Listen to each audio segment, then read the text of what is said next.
Dober dan, dobrodošli in dobrodošel, Andrej Skupic. Že nekaj časa te ni bilo v Novem mestu.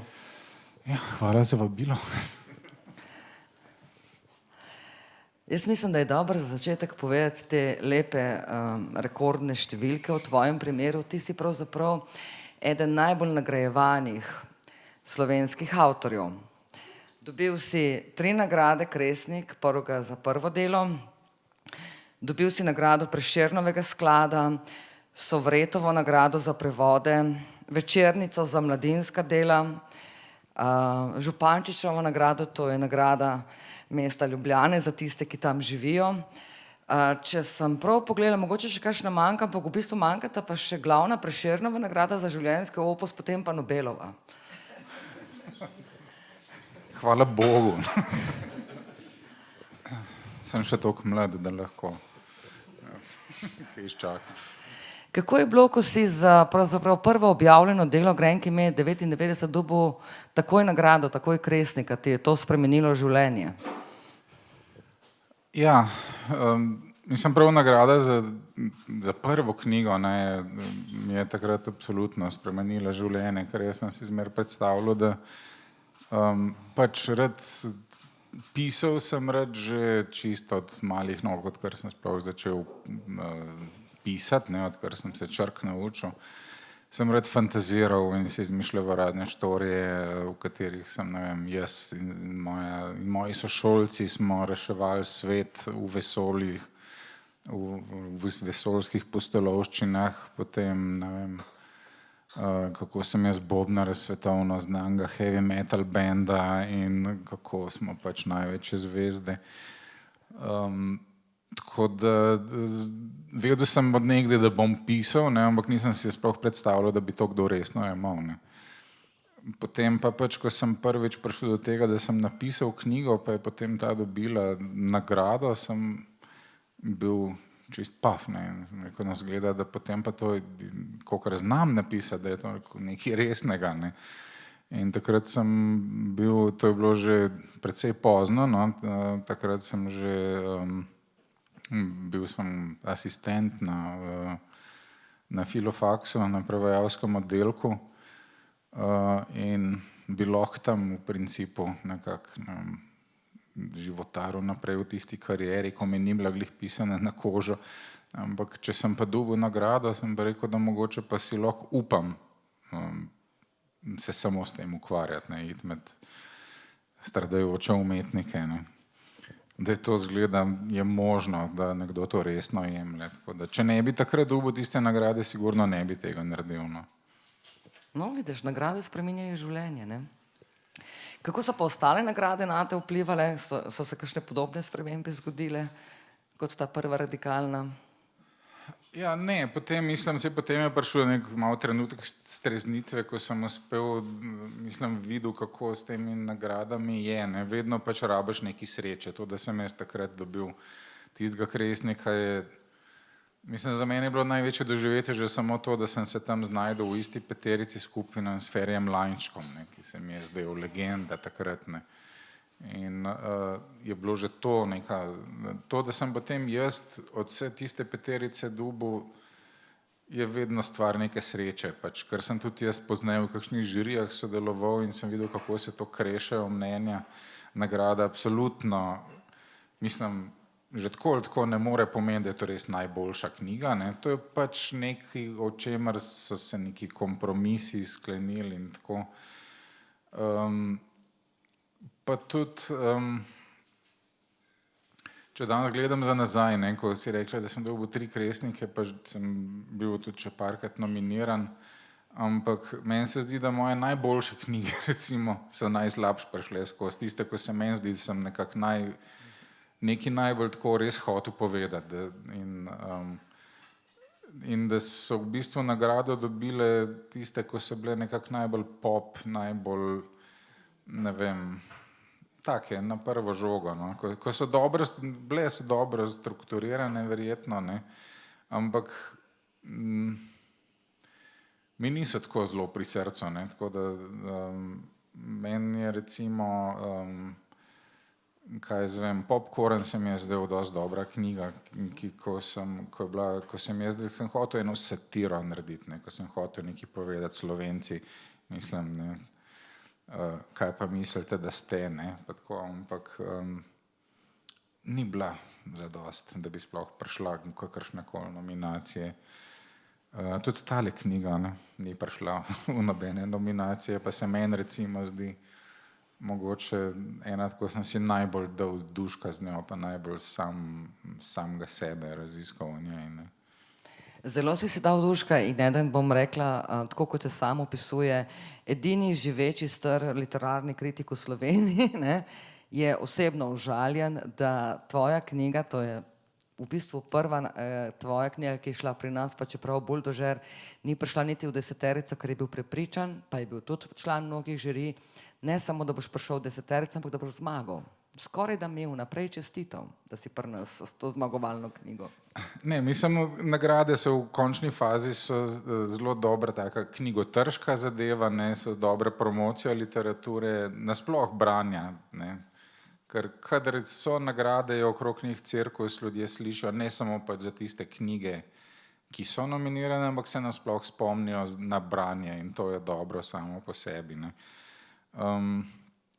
Mi pa recimo ena dobra kritika, mislim, pa ne mislim zdaj nujno pozitivna kritika, ampak taka kritika, ko nekdo napiše, ko se vidi, da je razumel, kaj sem hotel povedati, pa če tudi pove, da mi mogoče to ni najboljš uspel, ne. Ampak mi to dosti več pomeni kot recimo potem nagrada.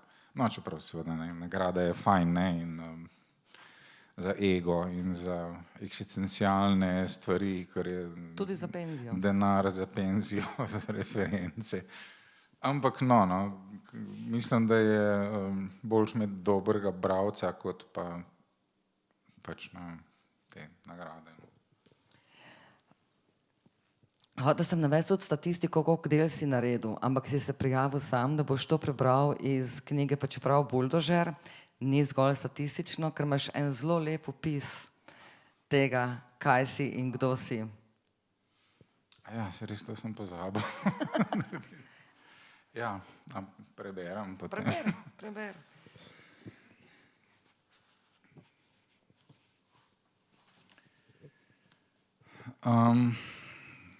Ja, torej, ta roman je avtofikcija, ampak kaj je fikcija, kaj je pa avto, ne bom preveč hotel povedati. Napisal sem 8 romanov, knjigo kratke proze, 3 drame, 9 otroških knjig in za ta trud prejel nekaj nagrad, tudi eno nacionalno. Moje umotvore so prevedli v 8 jezikov.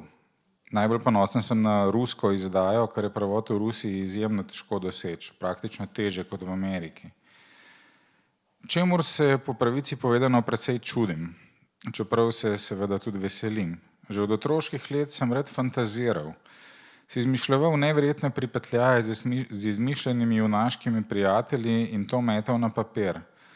Potem pa so te moje fantazije v neki fazi očitno postale zanimive tudi za druge. In s tem sem dobil celo nekakšno identiteto umetnika oziroma kulturnega delavca. Nazadnje torej nisem niti kakšen loser, niti komercialna prodana duša. Ampak vseeno moram takoj na tem mestu povedati, da ob teh faktih ne bi izpadel važen, dobro se zavedam, da to niso neke velike knjige. Nobena od njih ni Moloj, Levitan, niti Moskva Petuški. V meni ni iskre genija, ki bi spreminjal duhovni svet človeštva. Samo malo fantaziram. Sem pa dovolj dober, da se lahko s pisanjem preživljam in ob tem sem pa tja koga celo malo presunam ali vsaj kratkočasim. Kar pa tudi ni tako malo, zato sem kar vesel. To pomeni, da lahko živim od nečesa, kar rad delam, ob tem pa še izrazim kakšno svoje mnenje o človeškem početju. Moji zadnji knjigi sicer nista bili posebno uspešni, čeprav moram povedati, da se meni sploh ne zdita tako slabi. Rekel bi, da sta mogoče nekako nerazumljeni. Dejstvo pa je sicer, da sem jo opisal v nekem neposredno naklonjenem obdobju. Namreč opuščal sem alkohol, kar verjemite ni bilo lahko. V bistvu precej huda distrakcija, ki zahteva celega človeka. Ampak k temu se bomo že še vrnili, ko bo čas za to. Zgoraj omenjeni Dostojevski je zapisal: o nekaterih ljudeh je težko povedati kaj takega, kar bi jih na mah predstavilo v celoti, v njihovi najznačilnejši in najtipičnejši podobi. To so tisti, ki jim ponavadi pravimo navadni ljudje, večina, in so v resnici pretežna večina vsake družbe. Kot rečeno, Dostojevski je dosti silnejši mislec od mene, ampak zdi se mi, da bi se dalo ob tej formulaciji marsikaj povedati. Seveda, v nadaljevanju je razložil, da je večina ljudi, ki jih srečamo, nekakšna mešanica vseh mogočih tipičnosti ali, če se izrazimo v malo kasnejšem jeziku, arhetipov, ampak govorim o samem konceptu tega, da bi nekaj takega kot navadni ali celo normalni ljudje sploh obstajalo. Namreč, kaj je ta normalnost? Živimo v utvari, da so ljudje okrog nas po večini navadni, mogoče celo normalni. Ampak zadosti je, da se samo malo popraska pod to površino in izkaže se, da je pravzaprav čisto vsakomer, v vsaki na videz klasični tihi miški, srednje zgovornem povprečnežu ali pompoznem heroju, opevanem stebru družbe, skriva cel kup bizarnosti, idiosinkratičnosti, groz in celo pravih pravcastih čudaškosti, ki niso nikakršen arhetip niti normalnost, ampak en sam kaos. Res je, da si našega predsednika vlade rad predstavljam kot princa teme, torej kot arhetip, ampak v resnici mi to samo poenostavlja moj odnos do sveta, ki bi ga rad spravil v nekakšen obvladljiv red. Doma je zelo verjetno zlat družinski očka, kadar ravno pride domov. Dejansko pa se prav vsakdo, tudi dolgočasni računovodja, ki ga srečuješ poleg avtomata za kavo, če mu le prideš nekoliko bliže, izkaže kot v resnici popolnoma ubrisen, nor kot marčni zajec. No, seveda drži, da tega človeka tista njegova skrita bizarnost ne naredi za zlahka upodobljivega ali kakorkoli tipskega, kot v tistih romantičnih romanih. Vsekakor pa dokazuje, da prav nikomor ne moremo reči, da je zares normalen.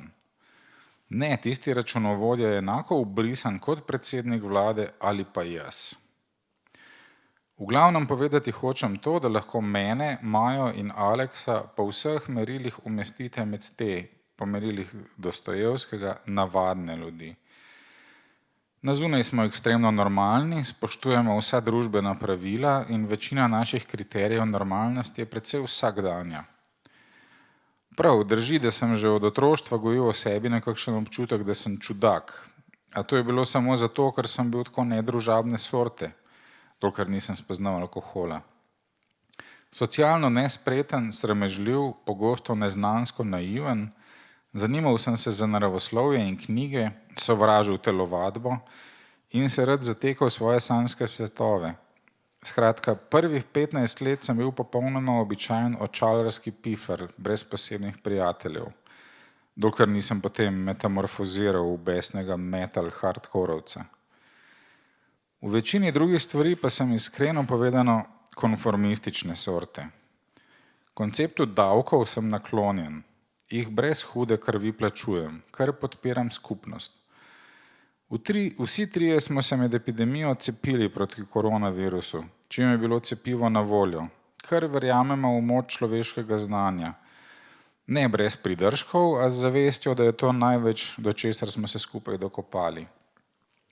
Oba z Majo sovraživa predsednika vlade, kar v tej državi tudi povsem povprečno čustvo, nič izstopajočega.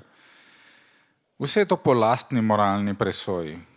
Čeprav sem po instinktu levičar, se trudim načrtno spremljati tudi desne medije in tvitosfero, da bi enakovredno poznal obe strani, fakte, ki bi mi jih moja stran morda želela manipulativno prikriti. A ne moram si pomagati, da se ne bi nazadnje strinjal z večinskim mnenjem. In moram reči, da sem vesel, ker se večina ljudi strinja z mano. Samo predstavitev.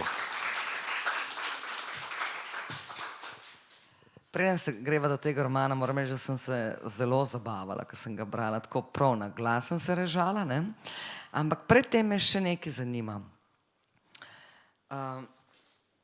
Tvoji liki velikrat so, veliko tebe je v tvojih likih, v tvojih romanih, so bili že vse živo, nepremičninski agenti, tajkuni, državni sekretar, učiteljica angleščine, migranti in tako naprej. Pomeni, če so v glavnem avtobiografski, da si ti vse to, ali kako? V bistvu ja. Človek si lahko predstavlja, da je vse živo.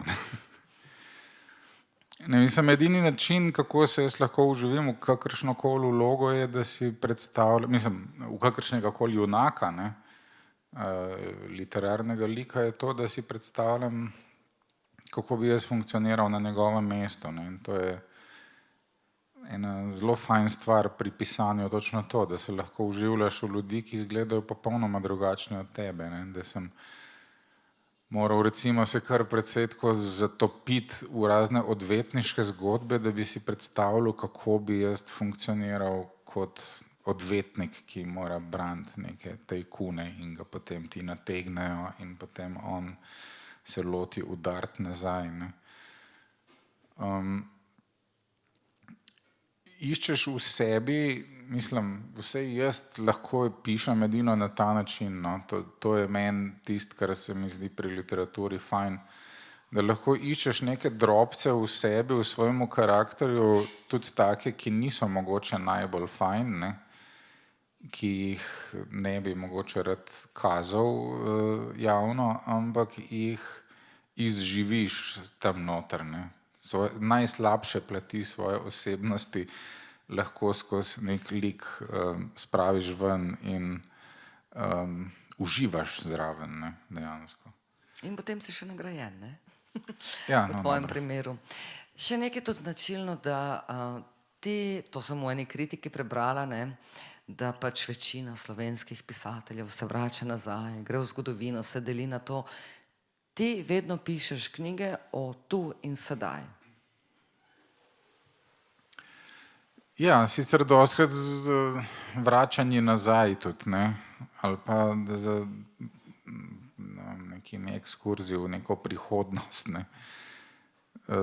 Daleč najbolj pač poznam tukaj in zdaj in se odzivam na to, kar je tukaj in zdaj, ampak recimo, ko sem pisal Igre brez meja, ne, ki je pač tanka knjigica, ki ni roman, čeprav je v Kobisu potem bil označen kot roman, kar dela zmedo. V bistvu sem začel pisati kratko zgodbo, ker ne znam končati, ker ne znam pisati kratko, sem napisal neko novelo. Ampak to je taka distopična zgodba, ko naj bi se dogajala v nekaj let v prihodnosti. Ne. In kar je bilo hecno, je bilo, da je dosti kritik bilo pisanih v stilu, da sem očitno dobro preštudiral situacijo, kakršna je že zdaj. Pa v resnici ni. Ne. Jaz sem si predstavljal, kako bi bilo, če bi se stvar razvijala naprej tako, kot je. Ne. To je bila zgodba o nekem slovenskem gastarbajterju, ki pač tam na Lampedusi ima službo, neko koncesijo Evropske unije, da pobira trupla tistih migrantov, ki iz Afrike prihajajo čez in sanjari o tem, da bi ustanovil, da bi napredoval v življenju in bi organiziral prevoze tistih živih, ki bi jim uspelo priti čez, da bi jih direktno v suženjske tovarne in plantaže po Evropi lahko lifral naprej. Ne. Cela zadeva je bila pisana kot groteska, kot res distopija, ne, ampak je bila razumljena, kot da pišemo nečem, kar je že. Ne. To mi je bilo nenavadno branje, recimo. Ne. Ena kritičarka je izrecno napisala, da je pogruntala, da je to. Ne.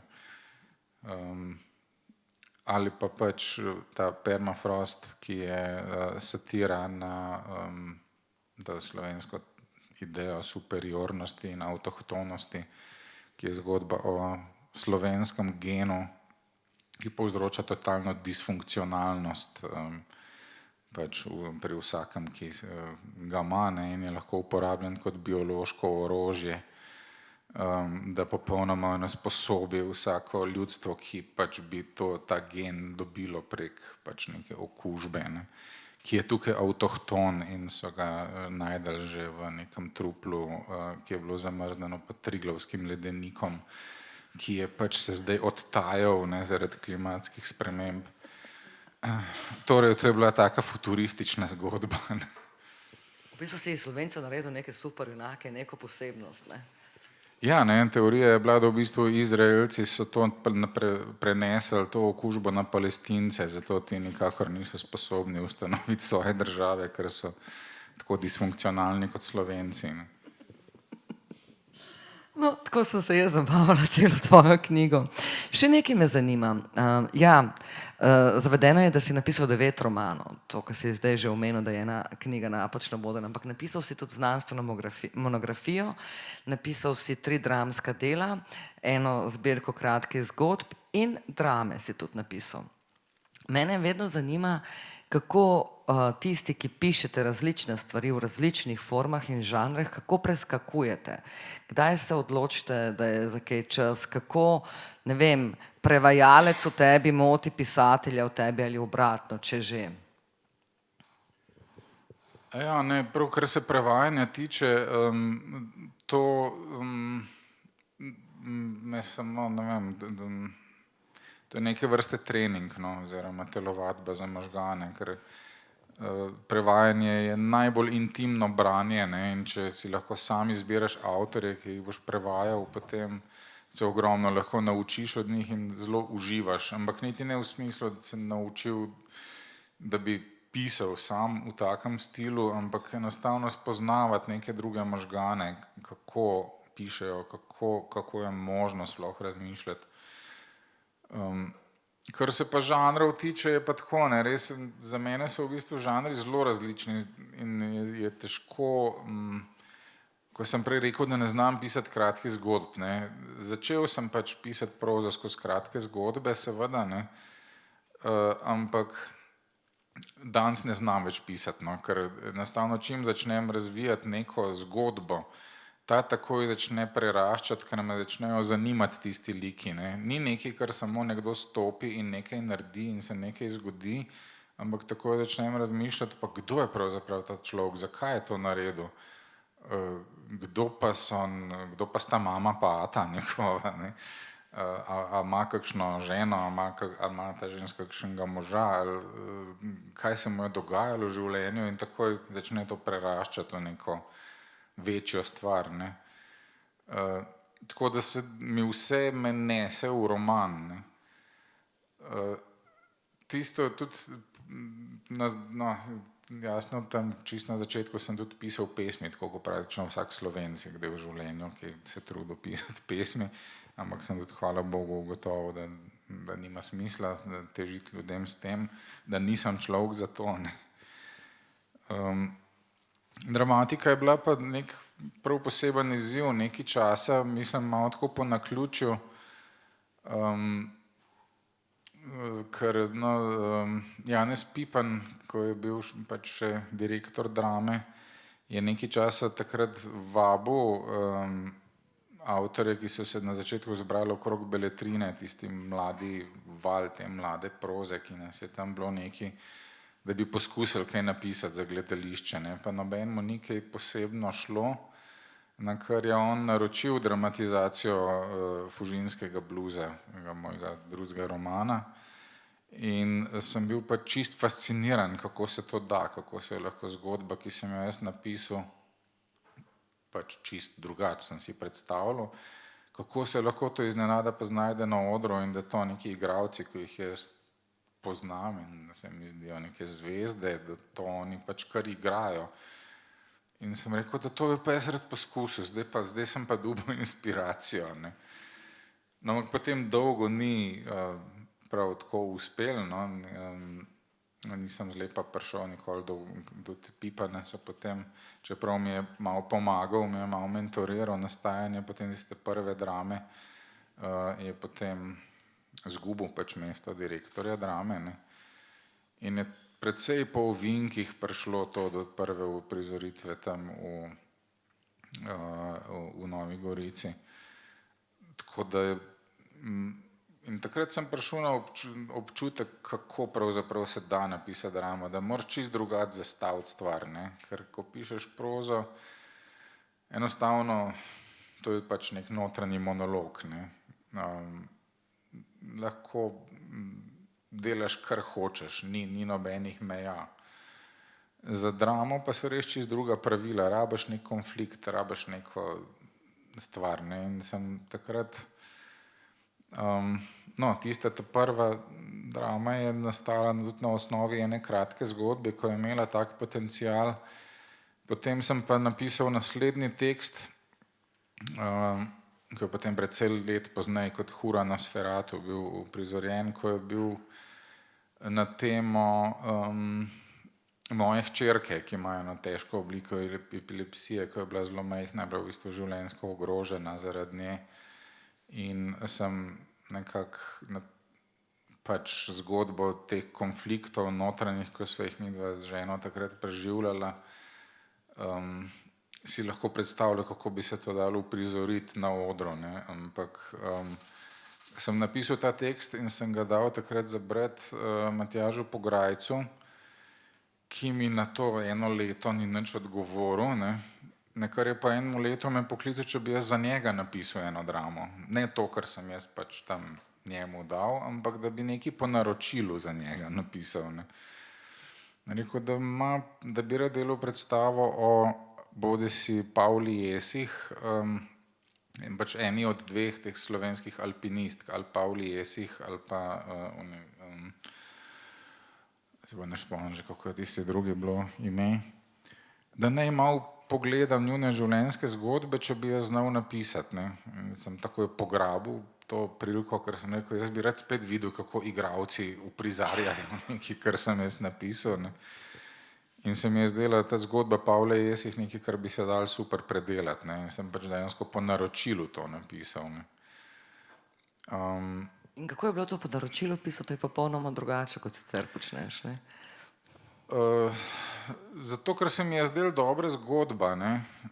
Pač pogledal sem življenjske zgodbe obeh teh dveh alpinistk in Pavla Jesih je imela zelo tako presunljivo življenjsko zgodbo, ki je imela nek tak dramski lok in ki je bila drama sama po sebi in so začeli elementi padati skupaj, ne. Ona je bila pred vojno uspešna podjetnica, med vojno potem ona je pač bila lastnica kinematografov po celi Sloveniji, imela kinematografe na Ptuju, Celju, Ljubljani, Dobrni in tako naprej. In potem med vojno je sicer sodelovala z Osvobodilno fronto, ampak potem po vojni so jo kompletno razlastili, je padla v nemilost. Hkrati pa, čeprav je bila takrat pred vojno zelo uspešna alpinistka, pa je imela neko težko poškodbo kolena in ni več mogla plezati, je pa tik po vojni, ravno takrat, ko se je v bistvu se pripravljal ta politični obračun z njo, je šla z Jožetom Čopom plezati v eno najzahtevnejših smeri v severni Triglavski steni in jo je uspešno preplezala, oziroma pač je imela tudi spet neko nesrečo med plezanjem gor, ampak se je uspela potem nekako sama rešiti ven iz tiste zadeve. In se mi je zdelo, da to se da krasno sestaviti, ne. Hrbtenica drame bo tisto njeno plezanje po tistem stebru in vzporedno okrog tega se lahko vrti cela njena življenjska zgodba. Tako da zgodba je bila že napisana, jaz sem samo obliko ji dal, ne. Pavla nad prepadom, ja. V dostih intervjujih praviš, da je neka majhna stvar tista, ki je pomembna ali te povleče do tega, da napišeš roman. Mene zanima, kaj te je ob tem, pa čeprav Buldožer romanu, kaj je bila tista malenkost, ki ga je sprožila, ki ga je začela, da si ga začel pisati? Ja, bilo je, v bistvu se je sestavilo spet ene par takih detajlov, ne. Mogoče tista najbolj glavna stvar je bilo pač opazovanje mojega sina, kako on takrat je bil star ravno 12 let, šel proti 13., ki je kot otrok še zelo rad bral Pač on je živel obkrožen s knjigami, pa nas imamo celo knjižnico tam doma, ne. In brali smo mu zgodbice, par let je potem tudi sam navdušeno bral. Potem, ko so prišli te razne elektronski zasloni in igrice, je popolnoma padel v ta elektronski svet. In jaz sem mu potem še uturaval tiste stvari, ko se mi je zdelo, vsej to te pa mora potegniti, vsej ne vem, štoparski vodnik po galaksiji ber, to je dober, ne. Nič ga ni potegnilo, ampak potem sem pa videl, kako v bistvu on pa v tem elektronskem svetu išče neke zgodbe, ne? Da on v bistvu išče in v igricah recimo, in v tistih videih, ki jih gleda, in v glasbi, ki jo posluša, čisto druge stvari, kot sem jaz, ne. Za mene so igrice zmeraj bile samo, jaz sem rad igral streljačine na računalniku. Pač, ko ni treba nič razmišljati, samo malo, da tako si razbistriš možgane. On je pa igral tiste grafično čist nezahtevne zgodbice, ko so samo neke figurce, ampak so temeljijo na zgodbi, ne, na likih, kjer moraš ti pomagati likom, da premagajo neke mitske težave in lahko sam sodeluješ, si sam izmišljuješ. On je v bistvu doživljal zgodbe skozi te igre, ne. On, ko je poslušal muziko, jaz sem, kakor sem tukaj omenil noter, ne, jaz sem tam poslušal metal, hardcore, nekaj, kar je žagal, kar je bilo za adrenalin. On je poslušal muziko, kjer je poslušal tekste. On je nekako pobral tisto angleščino mimogrede iz interneta, tako kot smo mi svoje čase pobrali tisto hrvaščino iz televizije pa iz stripov. In on posluša tekste take, zelo kompleksne, res zanimive, dobre, intrigantne tekste, ne. Pa mu je za žanr vseeno, ne, lahko je nek šanson, lahko je rap, lahko je tudi rock, pop, karkoli, samo da ga tekst potegne. In kako so se v bistvu pač ta generacija, ko je nam tako tuja, preselila iz knjig v svet nekih virtualnih likov in da v bistvu vse zgodbe, ki smo jih mi poznali v knjigah, se selijo zdaj v nek drug svet, ne. In sem si potem predstavljal, kaj bo pisatelj moral, kaj je sploh še funkcija pisatelja, lahko pomaga oblikovati like za neke igrice prihodnosti, kjer se bodo ljudje v virtualnem svetu sami svoje zgodbe izmišljevali, ne. In o tem je roman, o pisatelju, ki to dela, o njegovem sinu, njegovi ženi. Kot si že sam omenil in dovolj kritikov, je precej avtofikcijski, ampak treba je nekaj povedati. Začne se zelo žmohtno. Začne se z enim zelo žmohtnim opisom nekega najstniška, pravzaprav seksa. Kar je pa tudi redko, ne? Da Slovenci grejo takoj na žmoht pa na seks, pa da je to na začetku. Ja, sem rekel, da sem hotel nekaj takega, kar bi še mojega sina potegnilo, a ne. Treba je začeti z akcijo. Zanimivo mi je bilo tudi, ko sem brala, ti si dobil zelo dobre kritike in različne kritike. Ena mlajša kritičarka je ne vem, mogoče na MMC-ju, saj ni pomembno, ne, napisala, da je ta seks malo koren in tako, ne. In pravzaprav se tudi pri kritikah izpostavil tisto, kar se izpostavlja v romanu, medgeneracijske razlike. Mlajšim je bilo to okorno, meni je bilo to fajn, ne. In pravzaprav je tvoj roman zelo velik o medgeneracijskih razlikah. Le da v tem primeru, kot si že omenil, pisatelj piše za tehnološko podjetje like, ne, da bi tako vstopil mogoče v svet svojega sina. Tudi. Ja, saj mislim, če so te seksi okorni pa tako naprej, ne, stvar je glih to, mislim, saj to se je zdaj izkazalo, da bo to s to virtualno realnostjo šlo malo drugače, kakor sem si jaz tukaj predstavljal, ker to sem pisal ravno še preden so si te chat, GTP pa te stvari ven prišle. Jaz sem si predstavljal, da bo ravno to nekaj, kar bodo ta podjetja hotela doseči, da bo pač to virtualno ustvarjena realnost preveč popolna in za prepričljivost bodo rabili, da bodo te liki malo bolj človeški, malo bolj pomanjkljivi, malo bolj nam podobni, ne. In da v bistvu rabijo pisatelje za to, da jih naučijo biti bolj taki nepopolni, bolj tako, da ne bi bili preveč idealni, kot bi nek algoritem naredil, ne. Algoritem pač naredi mimogrede nek ideal, neko popolnost.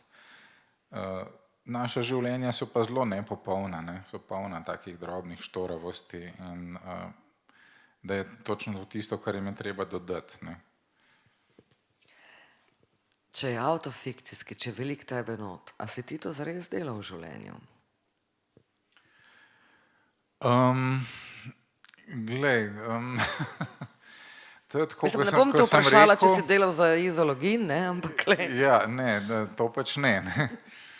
Ampak recimo, da je največ takih stvari, ki jih ta lik počenja tukaj noter, do zdaj podobnih temu, kar sem jaz tudi počenjal, recimo. Ker ta lik tu skuša skozi te, ta pisatelj, ne, skuša skozi te like, ki jih mora učiti, kako biti dobri liki za uporabnike, podoživeti osebe iz svoje mladosti, se spominja, koga je vse srečeval, kdo so bili tisti, na katere je on mogoče naredil en pomemben vtis v življenju in dostikrat s tem, da jih je tako ali pa drugače nekako nategnil, da jim je povzročil kakšno travmo. Ne. In recimo, da marsikaj od teh stvari, ki on dela tukaj s svojimi liki, ne, so stvari, ki sem jaz jih podoživljal tudi iz svoje osebne zgodovine, zato da sem se pač lažje tudi vživel v to zgodbo. Čeprav pač ne, nič ni bilo točno tako kot tukaj noter, zato ker vedno, kadar pišemo, te stvari malo prilagodimo, olepšamo, ne. Tako kot sem začel svoje pisanje s tem, da sem si predstavljal sebe pa svoje sošolce, kako imamo svetovno znan pač rock and roll band, ne, ali pa kako premagujemo razne vesoljske sovražnike, in sem uporabljal svoje žive sošolce ali pa svoje žive sorodnike in tako v teh zgodbah. Sem tudi tukaj uporabljal nekatere žive ljudi, ampak sem jih vedno postavljal v neke malo drugačne situacije. In v bistvu sem to, kakor sem tudi že prej govoril, ne, delal praktično že ves čas, ne, tudi v prejšnjih zgodbah. Samo da sem tukaj mogoče še največ pa res se opiral na stvarnost precej bolj kot v prejšnjih knjigah. No, ta tvoj pisatelj tudi svojo ženo vplete, a ne, v to, kar piše in v to igro. A je tvoja žena prebrala to knjigo? Ja, je. In? Ja, ni bila najbolj navdušena najprej, ampak kot ta žena v romanu, ne, se tudi ona zaveda, da ona ni tista, ki je v knjigi. Ne. Da je samo pač, da je to neka možnost neke osebe, ki bi temeljila na njej lahko. Ne. A je odgovor na to medgeneracijsko povezovanje, recimo, tudi kako se avtor oziroma kako se pisatelj v tvoji knjigi in sin srečata v virtualnem svetu? A je to tista točka zbližanja, ali sem jaz to preveč dobesedno brala, recimo? Ker seveda gre za velike medgeneracijske razlike, ne? Ja, jaz sem s tistim trenutkom, ko se ona dva srečata, ne, ko pač ta njegov sin iz stvarnosti vdre v ta virtualni svet in poruši očetove načrte, sem si pač predstavljal kot nek niti ne mogoče tako moment zbližanja, ampak moment iztreznitve, ne. Pač kar je oče že malo preveč se zakopal sam vase in v svoje travme, ki jih razrešuje s pomočjo literature, ne, oziroma v tem primeru s pomočjo teh virtualnih likov, ki mora z njimi živeti, in je v bistvu že zanemaril svojo družino, ne, in potem ta družina vdre tukaj noter in mu pokaže, da pravzaprav naj se malo zrajta, da pravzaprav ne ve, kaj sploh počenja njegova družina. Ne. Ti govoriš o tem, roman govori o tem, kritiki pišejo o tem, da gre za pač to obravnavanje tehnologije, vdor v naša življenja, kako virtualno to spreminja. Jaz pa bolj vidim ta roman kot pravzaprav roman o tukaj in zdaj, o tvojem tukaj in zdaj, ti si vzameš obilo prostora, duhovitosti in še marsičesa, da nam razložiš, kako vidiš svet. Z vsemi dilemami, ki so povezane z virtualnim, moralnim, recimo, ampak si vzameš lep koš časa, da na svoj in duhovit in zajedljiv včasih in mogoče nostalgičen način razložiš, kje in kako smo. Brez tehnologije, z odnosi, recimo. Ja, to je ena pač stvar, ko ti omogoča pisanje, ne, da si lahko daš duška. S tem, da pač včasih je užitek tudi, kadar te malo odnese, pa greš malo dlje, kot bi sicer v realnem življenju trdil ali pa zagovarjal ali tako naprej, ne. Kar iznenada te liki, ta pisatelj, ki pač tukaj v veliki meri temelji na meni, recimo, no, je zaživel čisto svoje življenje in je šel malo dlje, kot bi šel jaz, ne, in je imel saj zato pravim, ne, meni je zanimiv ta koncept, kaj ti literatura oziroma kaj ti pisanje omogoča, ne, da poveš nekaj, kar si misliš, ampak hkrati eksperimentiraš, kaj bi bilo, če bi bil jaz čist drug človek, če bi si lahko privoščil nekaj, ko si pač zdaj ne morem, če bi razmišljal sam še malo bolj radikalno, kot zdaj, kako bi to izgledalo, ali pa če bi razmišljal v neko drugo smer, pa bi recimo lahko padel v neke čist druge ideje, ne, magar postal, ne vem, fašist ali karkoli takega, ne, šel, kako bi te način razmišljanja lahko ufural v neke ideje in to preizkušaš na papirju in zmer postavljaš pod vprašaj, ne. Nikoli ne trdiš nekih stvari kategorično, ampak jih vedno samo raziskuješ in postavljaš pod vprašaj. No, je pa veliko identifikacije, recimo vsi, ki imate otroke v družini ali pa ste jih rodili, slej ko prej trčite vprašanje, kako lahko najstnik preživi 1 uro v kopalnici, recimo, ne. Tako da imaš precej teh čist človeških vsakdanjih, s katerimi se lahko vsi identificiramo pravzaprav, ne. Pa kako je, če mora sin peljati psa na sprehod, ko Ja, ko je cel podvig zato, ker mora pač najti telefon, pa si poiskati slušalke, da bo dal pa kje zdaj tisto, in potem nazadnje ugotovi, da ključe pozabil gor v sobi in mora iti nazaj gor po ključe in rabi 20 minut za to, da se spravi, da bo psa peljal ven, ne. Tako da roman je Zelo poln teh življenjsko. življenjskih živih reči, ti imaš tudi, izkoristiš to, ko se s sinom učiš, imamo predavanje o slovenskem jeziku, recimo o biologiji in tako naprej, mimogrede, ne. O ja, to sva predelala s sinom, čeprav je tukaj malo bolj doterano, kot je izgledalo v resničnosti. Ampak ja, to poučevanje med šolanjem na daljavo, ne, mi je dalo priliko, da sem se zelo ufural spet v biologijo in razvoj pač živih organizmov na zemlji in v slovnične strukture, ki jih je treba razložiti sinu od osebkov, povedkov in besednih vrst. Da se o tem marsikaj zelo čustvenega povedati. In to za generacijo, ki vse manj bere pravzaprav, ne. Ja. Toliko enega truda, ne. V bistvu je slovnica to krasna stvar, če se človek ufura. Ne razumem, kako se pač moj sin ni mogel to ufurati. Meni je bilo tako fajn. Tvoj sin je tvoj sin in mora imeti neko točko upora proti očetu literatu, a ne. In to je to, da ne bere, ne. Ja, jaz sem mu razložil, da je člen, ki je bil vedno moja priljubljena besedna vrsta in me je gledal, kot da sem nor. Priljubljeno besedno vrsto imaš, a to obstaja. Ja. Je, ne, o členku se da veliko povedati.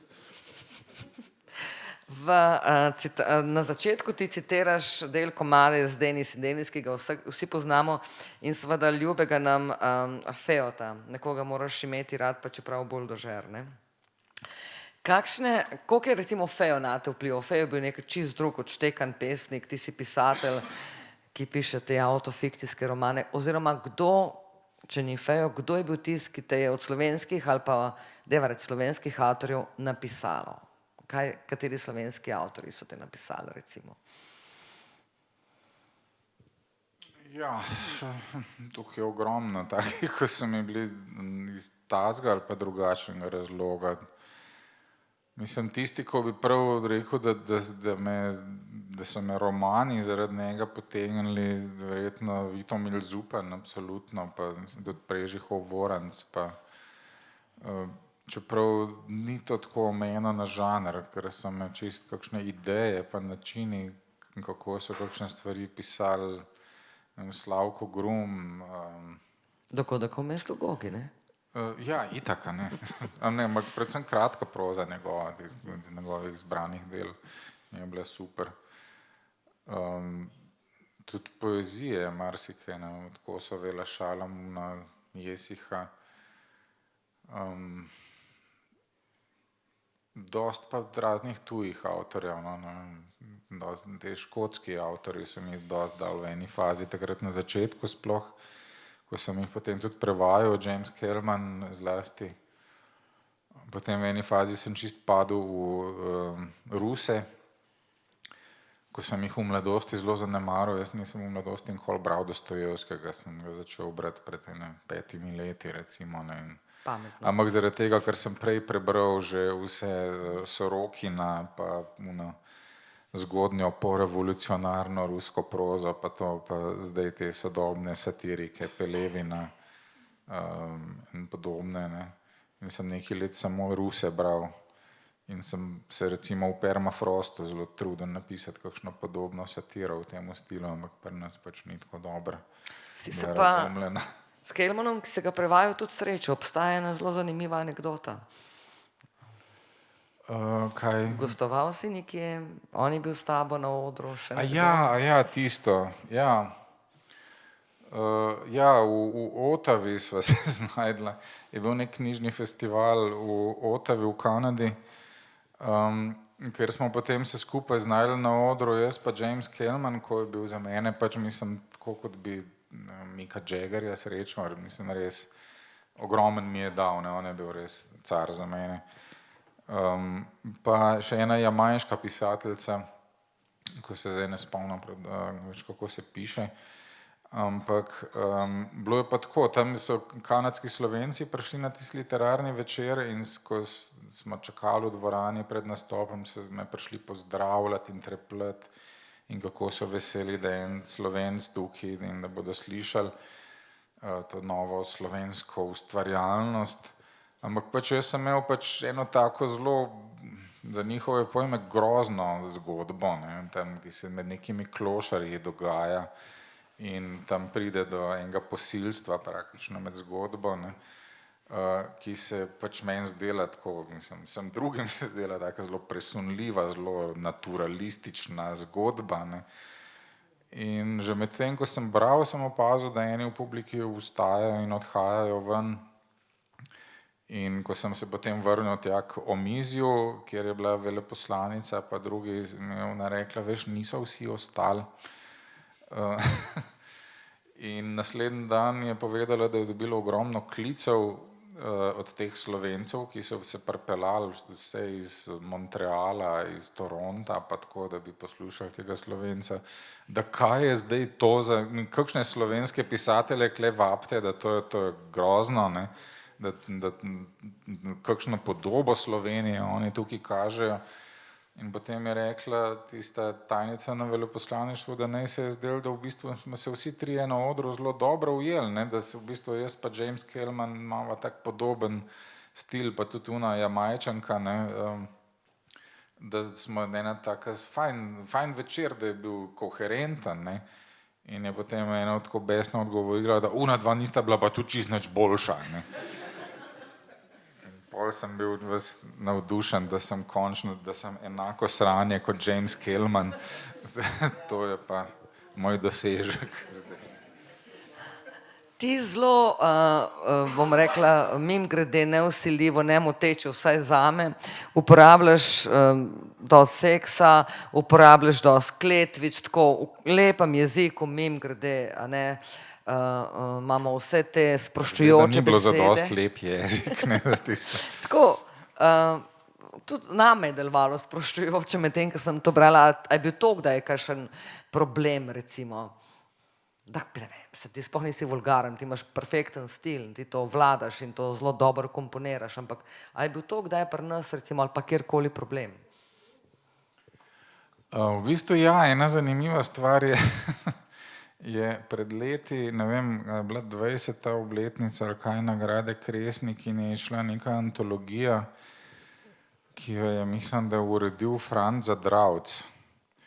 In je bila predstavitev vseh pač teh nagrajenih del, ne bi bila. In v bistvu vsa dela so bila lepo pošteno, lepo, pohvalno predstavljena, pač je Zadravc napisal ta komentar. Mislim, da zadnji v tisti, ki je še bil noter, je bil Vojnović in tudi on je bil deležen tako zelo spodbudnih besed. Ampak moj grenki med, ko je bil pa tam noter, je bil pa samo en citat iz začetka romana in spodaj je bilo pripisano, kaj drugega se da sploh povedati o romanu, ki je cel pisan v takem stilu, kot je to. In pač nekje v tem stilu, ne.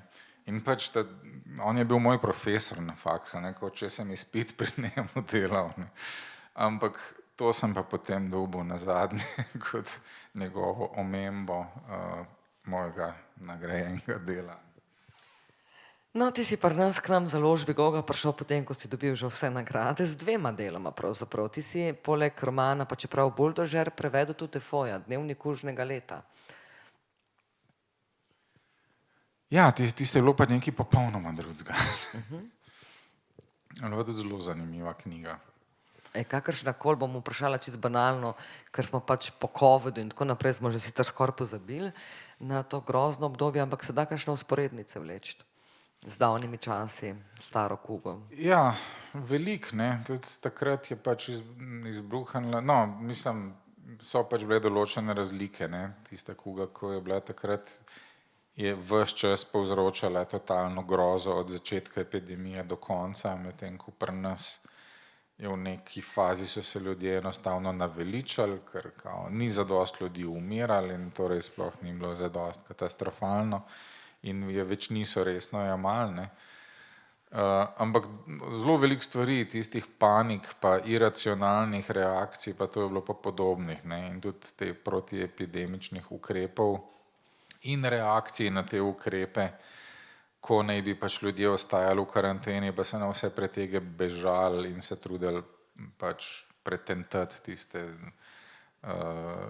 stražarje, ki so jih morali čuvati in jim je bilo vseeno, kaj se zgodi komurkoli drugem, samo da oni nekako uspejo preživeti. To je bilo pa podobno, ne, pa tudi razne vraže, teorije zarote in tako naprej, ko so se širile, je bilo precej podobno. To je bilo v bistvu mislim, da prva knjiga do zdaj, ko sem jo prevajal, pa sem sproti na Facebooku objavljal za svoje prijatelje odlomke iz prevoda, da so se vsi zabavali, kakšne nore stvari vse so in kako so podobne temu, kar doživljamo. Utolažilna misel, da nismo edini to tako sprejeli. Medva sva nekaj povedala v romanu vsega, ne, bistvene stvari nisva povedala, naj ljudje preberejo, a ne? Ampak imaš pa ti en lep odlomek, ki se veže na Dolenjsko. A zaključiva s tem? Ja, lahko.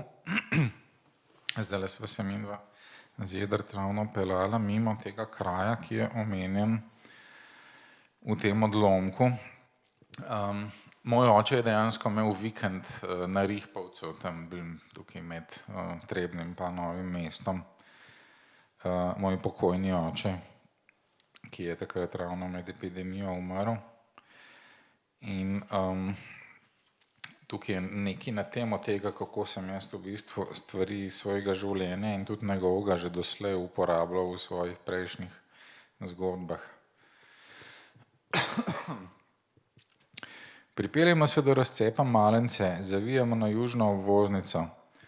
Za volanom je Maja, jaz strmim skozi okno. Za mojimi očmi se misli pomikajo kot plazilec. Zgodba se sestavlja z ustavitvami, dolgotrajnimi prežanji, skoki, počasnimi žvečenji. Vse skupaj poteka v poslušanju Stranglersov s CD-ja, mimo pod soncem valujoče dolenjske pokrajine. Še kar mi v prsnem košu vztraja tisti otožno tesnobni občutek, ko smo se pred pol ure peljali mimo Trebnjega in Rihpovških gričev, naše nekdanje družinske vikend barake, kraja fotrovih sanj. Tja smo morali nekoč hoditi praktično vsako drugo soboto ali nedeljo. Tam je obrezoval svoje jablane in hruške, svoje trte, tam si je prizadeval pridelati svoj lastni cviček, najboljši, kar ga lahko priroda da. Ta vikend sem tako ali drugače predelan urinil že v najmanj 2 svoja romana. Bil je utelešanje njegovega dolenstva, čeprav je bil sam z severnega, ne vinorodnega konca Dolenjske, ampak utelešenje identitete je vendarle utelešenje identitete. Noben modri pinot ali cabernet ne more biti bolj prava stvar od cvička. V tistem vinogradu so rasli samo žametovka, modra frankinja, kraljevina in rizling. Nikoli nič drugega. Razen seveda na brajdi okrog hiše Izabela in Jurka za sok, ki je bil res najboljši sok na svetu. Čim ga je mama enkrat izsočila v ogromnem črnem emajliranem sokovniku. Takega soka ne bom pil nikoli, ampak res nikoli več. Tisti cviček pa po pravici povedano ni bil bog ve kaj. Kakšno leto je znal biti celo prav dober, poln, spet drugo pa vodena ali oranžna kislica. Ampak vsakič je bil plod našega skupnega truda. Ta trud ni bil za vse družinske člane vselej prostovoljen, zlasti kadar je bilo treba v soboto na vse zgode iti okopavati vinograd po petkovi prežurani noči, ampak jebi ga. Živo se ga spominjamo vsi družinski člani, ki še zmeraj migamo. Se pravi oba, jaz in brat. Koliko energije je moral foter vložiti v to, da smo uresničevali njegove sanje in da se zdaj spominjamo teh njegovih sanj, da bodo tudi do naše smrti z nami. Ampak uresničevati sanje samo z nekaj potegi z rokavico, opremljeno s senzorji in oddajniki in s kamero, ki lovi tvojo lokacijo na holodeku. Atek, tega pa nisi dočakal. In tako, to še ni čisto konc. Ni še čisto uvod konec. v konc. In